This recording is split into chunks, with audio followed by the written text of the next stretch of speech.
नमस्कार. स्वागत आहे तुमचं आपल्या यूट्यूब चॅनल सोनाली रेसिपीजमध्ये.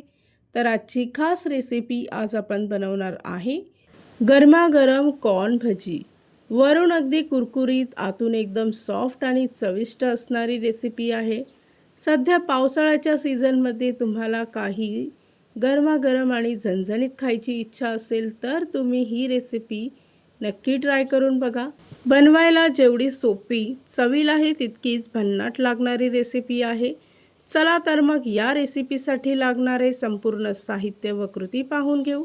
गरमागरम कुरकुरीत कॉर्न भजी तयार करण्यासाठी इथे मी एक मोठी वाटी मक्याचे दाणे सोलून घेतले आहे. सर्वप्रथम सर्व मक्याची दाणे पाण्याने स्वच्छ धुवून घ्यायचे आणि मिक्सरच्या भांड्यामध्ये बारीक वाटून घ्यायचे आहे. अगदी अशा पद्धतीने वाटलेलं वाटण एका भांड्यामध्ये काढायचं.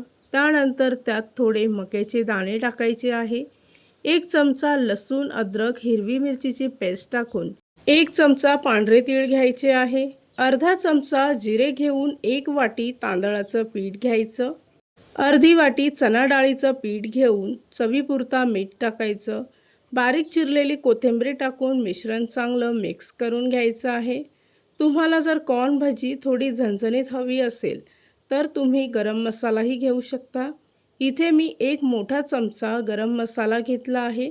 अर्धा चमचा हळद टाकून पुन्हा सर्व मिश्रण चांगलं एकजीव करून घ्यायचं. इथे आपलं भज्यांसाठी लागणारं मिश्रण तयार झालं आहे. त्यानंतर आपण त्याची कुरकुरीत भजी तयार करून घेऊ. कुरकुरीत भजी तयार करण्यासाठी इथे मी एका कढईमध्ये तेल तापवून घेतलं. तेल गरम झालं की गॅसचा फ्लेम मध्यम आचेवर ठेवून छोट्या छोट्या आकाराची भजी यात सोडायची आहे.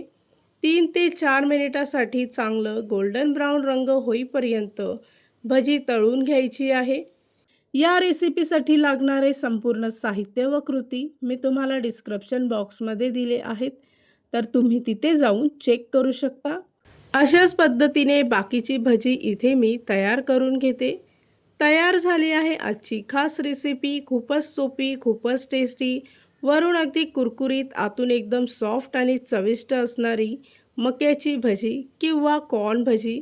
या सीझनमध्ये तुम्ही ही रेसिपी तर नक्की ट्राय करून बघा, तुम्हाला खूपच आवडेल.